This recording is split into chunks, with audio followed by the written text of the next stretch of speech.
Good morning, students. How are you, beta? We are reading the chapter Poets and Pancakes, and I have given you 3 videos of this chapter up to this para, and this is your 4th video of the chapter Poet and Pancakes. Listen, beta. Gemini Studio was the favorite haunt of poets like S.D.S. Yogiar. It means यहाँ पर जो names आए वहाँ पर कुछ poets के name दे रखे हैं, तो उनको आप ध्यान से देख लेना. Gemini studios was the favourite haunt. Favourite haunt का मतलब है कि एक ऐसा फेवरेट प्लेस जहाँ पर हम बार बार जाते हैं, यानी कि एक जिस चीज़ को हम जाने के लिए लाइक करते हैं. Gemini studios was the favourite haunt of poets, यानी कि जो जेमिनी स्टूडियो था, जो प्लेस था जेमिनी स्टूडियो, वो पोइट्स का एक फेवरेट प्लेस था.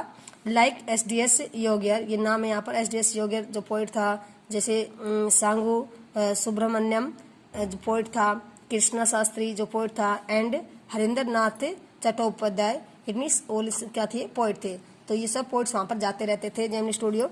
It had an excellent mess. It means उस जेमिनी स्टूडियो की जो मैस थी, जो कैंटीन थी, वो भी एक्सीलेंट थी, बहुत अच्छी थी.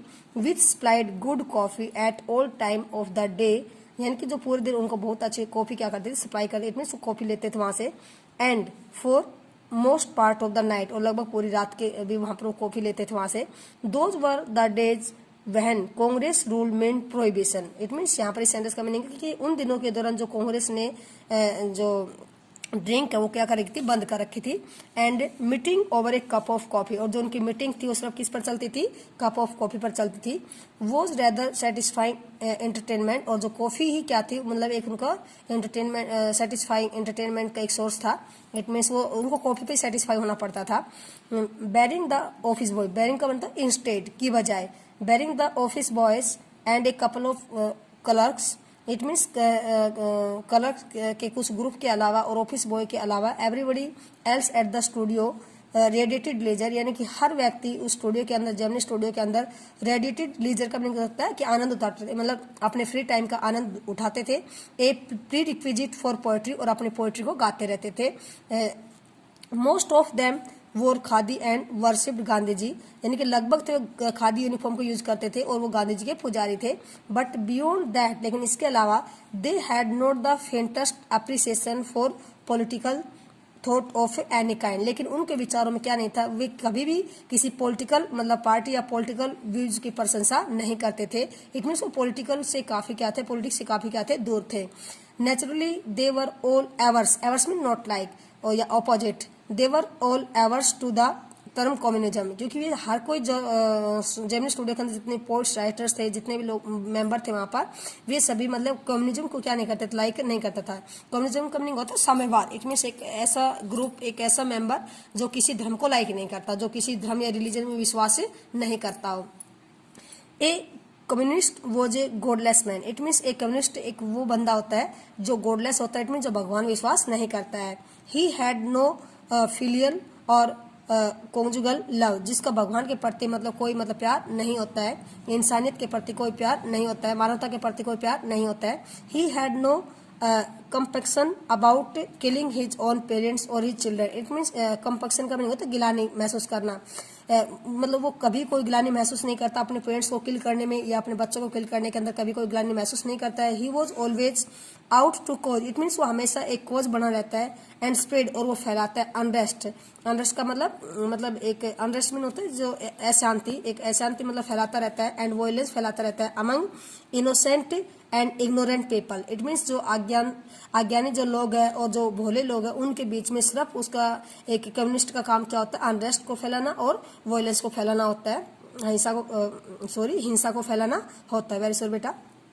सच नोशंस विच प्रिवेल्ड का मतलब इम्प्रेस. सच नोशंस विच, ये इस टाइप के विचार होते थे कम्युनिज्म के, विच प्रिवेल्ड एवरीवेयर, जहाँ पर हर जगह पर लोग उससे इम्प्रेस होते थे. एल्स इन साउथ इंडिया, किसके अलावा, साउथ इंडिया के अलावा.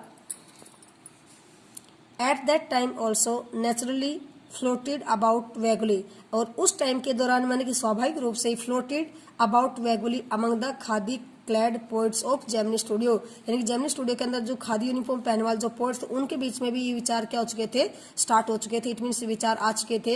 Evidence of it was soon forthcoming, और ये जो एविडेंस था, जो प्रूफ था, वो जल्दी आपके सामने आने वाला है। When Frank Buchman's moral rearmament army some 200 strong visited Madras sometimes in 1952। ये आपका मोस्ट इंपॉर्टेंट क्वेश्चन है, ये इधर भी आपका इंपॉर्टेंट क्वेश्चन रहेगा बेटा, इसको भी अंडरलाइन कर लेना। और ये लगभग आपके 6 नंबर में आता है। ये moral rearmament, what is moral rearmament, ठीक है।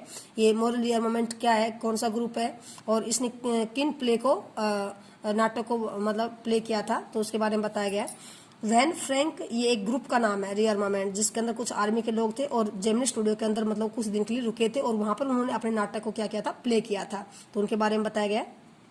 वैन फ्रैंक बचमैन मोरल रीआर्मामेंट, यानी कि बचमैन का जो मोरल रीआर्मामेंट आर्मी का जो ग्रुप था, सम 200 स्ट्रॉन्ग, जिस स्ट्रॉन्ग मीन ग्रुप, यानी कि जिसके अंदर कितने लोग थे, 200 पीपल थे। विजिटेड मद्रास समटाइम्स इन 1952, जो 1952 के अंदर मद्रास इन्होंने विजिट किया था।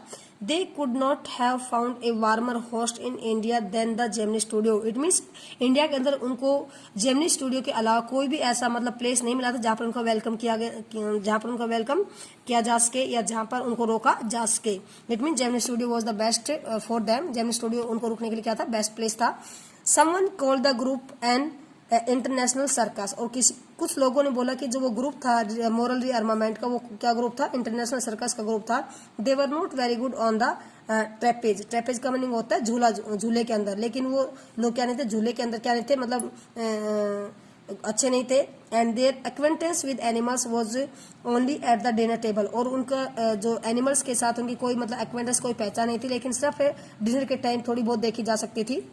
But they presented two plays in a most professional manner, लेकिन वहां पर जेमिनी स्टूडियो के स्टेज के ऊपर उन्होंने वहां पर कुछ प्रोफेशनल मैनर में, मोस्ट प्रोफेशनल मैनर के अंदर वहां पर उन्होंने अपने नाटक को, अपने प्ले को क्या किया था, प्रेजेंट किया था, प्ले किया था।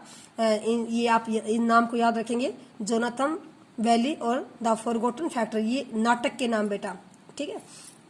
Dear Jonathan Valley and the Forgotten Factor, उनके जो प्ले थे दो, जोनाथन वैली और the Forgotten Factor, run several shows in Madras. It means उन्होंने कई मद्रास में कई शोज को वहां पर प्ले किया था। And along with the other citizens of the city, यानी कि उस सिटी के दूसरे सिटीजन्स के साथ साथ द जेमिनी फैमिली ऑफ 600, यानी कि जेमिनी स्टूडियो के अंदर जो 600 लोग रहते थे, saw the plays over and over again. It means यानी कि सिटी के अदर मेंबर्स के साथ जेमिनी स्टूडियो के 600 लोगों ने उन दोनों प्लेज को क्या किया था, बार बार देखा था। The message of the plays were usually plain and simple homilies, यानी कि जो मैसेज था उन नाटकों का, प्लेज का, वो क्या था, एकदम प्लेन था, सिंपल था और एकदम उपदेश से भरा हुआ था। But the sets mean stage, but the stage and customs, sets and customs were first aid, लेकिन उसके अंदर जो मटेरियल यूज किया गया था वो क्या था, first aid. It means good था, बेस्ट था। Madras and the Tamil drama community were terribly impressed.